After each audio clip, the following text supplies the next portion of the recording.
Eccoci qua, cari telespettatori, facciamo un quadro un po' generale e regionale veneto per quel che riguarda il settore delle costruzioni, un settore altalenante con grandi prospettive di sviluppo, ha avuto grande crescita per fortuna perché poi ha un indotto estremamente significativo, con dei rallentamenti, adesso delle incertezze profonde, radicate, potrebbero portare anche degli scompensi di sistema.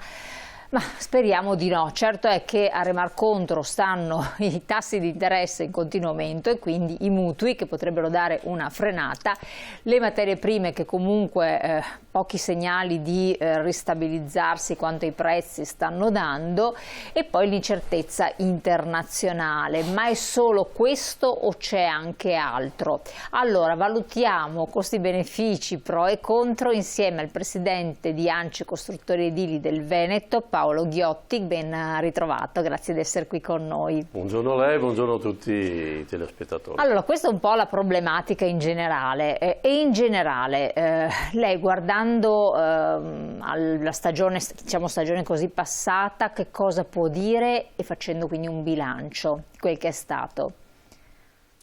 Beh, tornando indietro di qualche anno, tanto per mettere una cornice a quello che è il nostro settore edile, potremmo dire che noi abbiamo dovuto sopportare una crisi importantissima che va dal 2000, che è andata dal 2007 ed è terminata attorno al 2018, dove ahimè abbiamo visto perdere circa il 50% delle nostre imprese e circa un 60% della forza operativa. Si è stoppata, siamo riusciti a crescere piano piano, se non fosse poi stato per il periodo Covid che ha ancora, ahimè, fermato questo settore, e poi è ripreso soprattutto in funzione anche di queste opportunità del 110, del 90%, quindi questa opportunità di, tra virgolette, sistemare casa con delle forti agevolazioni. E questo hanno sicuramente incrementato quello che è la nostra capacità operativa. Siamo stati come edilizia oggetto di aumento di un 30% del PIL nazionale, che non è sicuramente... 30 è tantissimo comunque. È il 30%, abbiamo inciso per un 30%, anche perché questa opportunità ha fatto sì che molto lavoro nero venisse anche a galla. Abbiamo avuto casse integrazioni che hanno aumentato la loro redditività di circa il 600%. E poi voi sapete che l'edilizia crea un indotto molto importante, un investimento di 1 è uguale a 3. Noi creiamo e diamo da lavorare a un 76% di attività e quindi è ovvio che si crea un'economia a livello nazionale sicuramente interessante ed importante. Quindi diciamo che stavamo vivendo dei momenti estremamente interessanti, vivaci, importanti, tant'è che questi bonus hanno fatto sì che molte delle nostre imprese siano cresciute e addirittura che si siano presentate sul mercato imprese che tutto sommato non erano neanche imprese, ma in questo momento di grande quantità di richiesta si costituivano come tali, anche se non erano effettivamente qualificate. Come imprese noi in effetti come ANCI abbiamo sempre insistito affinché chi nascesse potesse nascere con determinate caratteristiche e fossero qualificati per poter dare garanzia anche a tutti quei clienti che domandavano di eseguire delle opere e che tali fossero fatte con intelligenza, attenzione, professionalità ed amore, perché l'edilizia non dovrebbe limitarsi ad essere solamente un PIL, economia e basta, ma dovrebbe anche essere il costruire con amore, no? Il costruire un qualcosa che poi viene fatto tutto sommato per noi, per i nostri figli, no? Dovremmo anche avere questo concetto di rispetto di questo mondo dove noi stiamo costruendo. Un antico proverbio degli indiani d'America diceva che questa nostra terra noi non ce l'abbiamo, non ce l'hanno data i nostri padri, no? Ma è in affitto dai nostri figli, quindi abbiamo il dovere di coltivarla e di non deturparla. E la bellezza di questa nostra terra passa anche attraverso un costruire che sia ben fatto, rispettoso. Ma questo come si colloca in un contesto di non eccessivo consumo del suolo, perché stiamo parlando da una regione dove il consumo del suolo è superiore alla media nazionale e dove comunque si continuano a vedere nuove costruzioni in ambiti territoriali dove non ci si aspettava nemmeno. Eppure i comuni dovrebbero essere i primi garanti del fatto che non si costruisca più ovunque, perché abbiamo visto le conseguenze idrogeologiche, poi magari potremo anche accennare, perché periodicamente è un periodo secco, però forse potrebbe improvvisamente mutare. Come si colloca questo? E quindi tutta la politica che era stata fatta a livello regionale in questo riguardo aveva coinvolto anche voi costruttori, che avevate dato un placet a un demolire per ricostruire, acquistare bonus nella demolizione per ricostruire dove possibile. Spieghi un po' ai cittadini questo. Sì, beh, ecco, io ritengo che la crisi in effetti sia l'incapacità di saper leggere il futuro. Perché siamo entrati in quella famosa crisi 2007-2018 che dicevo poc'anzi? Perché forse noi, anche come imprenditori, come progettisti, non abbiamo capito che le cose stanno cambiando. E a volte, sulla scorta di quello che hai sempre fatto ed è sempre andato bene, non credi e non hai il coraggio di cambiare, perché cambiare la strada vecchia per quella nuova lascia sempre un po' di ansia, di titubanza, no? L'incertezza di cosa succede. Abbiamo continuato a costruire con dei metodi che non erano e che non saranno e che non sono già più da adesso ideali, tant'è che è cambiata la domanda. La nostra società è una società che diventa sempre più anziana, diventa sempre più multietnica, quindi dobbiamo dare delle risposte diverse.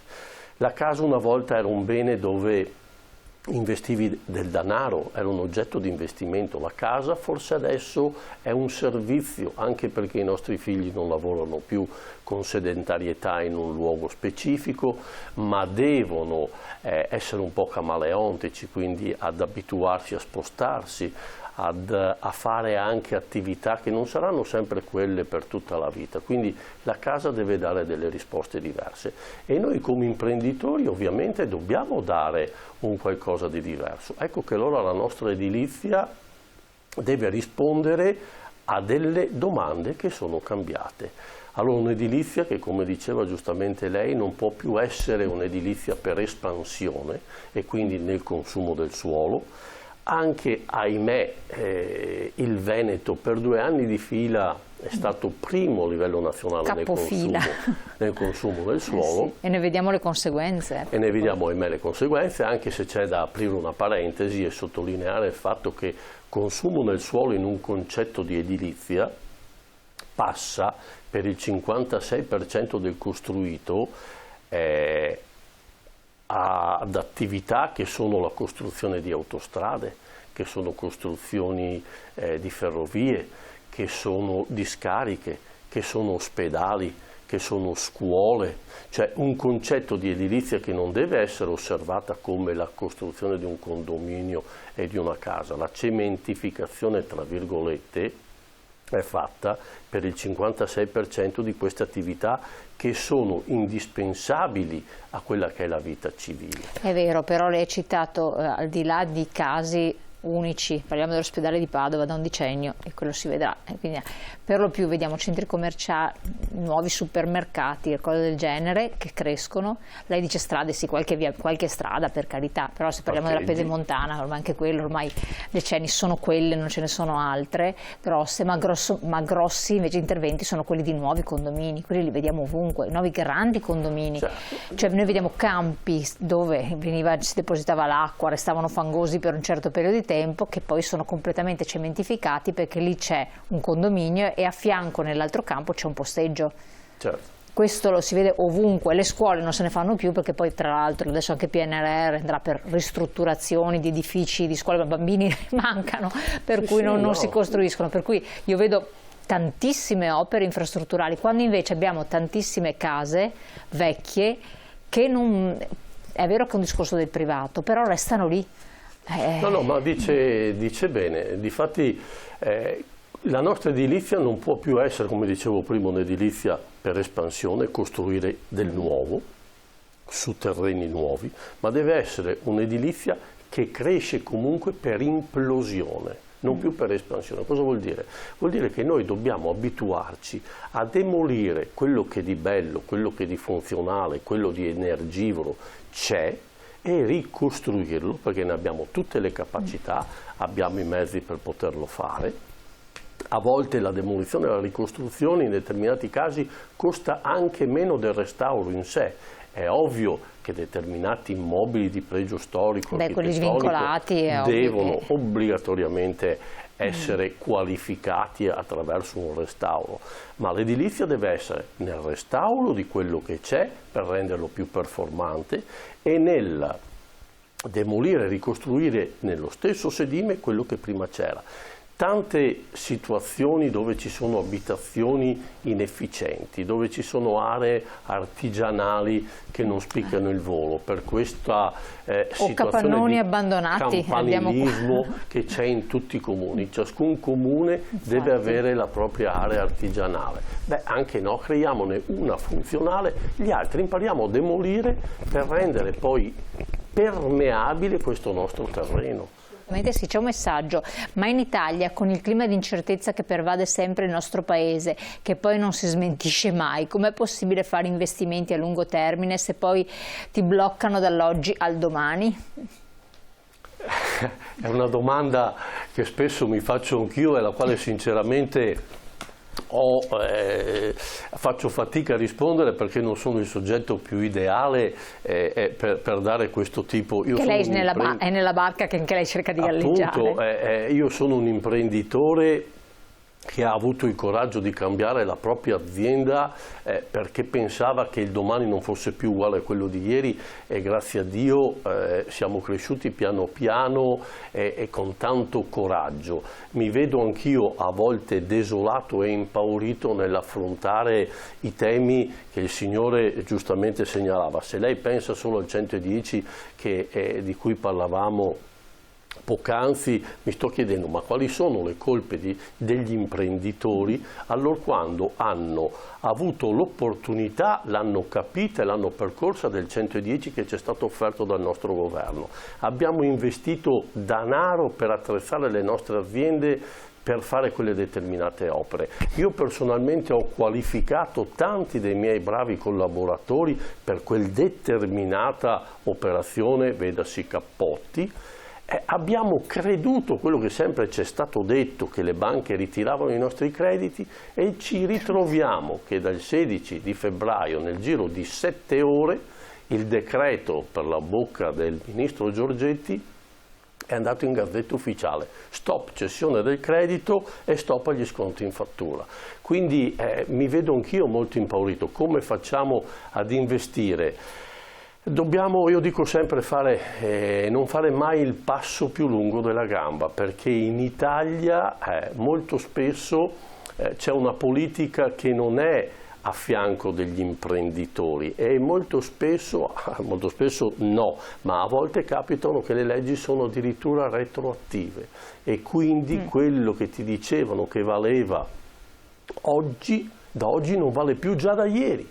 Per cui se oggi io potevo parcheggiare qua, mi trovo la macchina perché hanno deciso che da ieri lì c'è un divieto di sosta. Questo è ovvio che mette in difficoltà tutto il mondo imprenditoriale. Io ho parlato con un amico caro che lavora in Germania e mi dice: Paolo, tu sei un coraggioso e sei bravo, qua faresti un grande successo. Noi non riusciremo a lavorare in Italia con le regole che avete voi. E quindi si lascia vari ambiti, c'è anche il discorso della giustizia che è un altro tema, tra l'altro non c'è la certezza, certezza del diritto, i tempi enormemente dilatati, una burocrazia, burocratos è il potere delle scrivanie. Noi non possiamo avere un costo che varia dal 4 al 5% per costi imputabili solo ed esclusivamente alla burocrazia.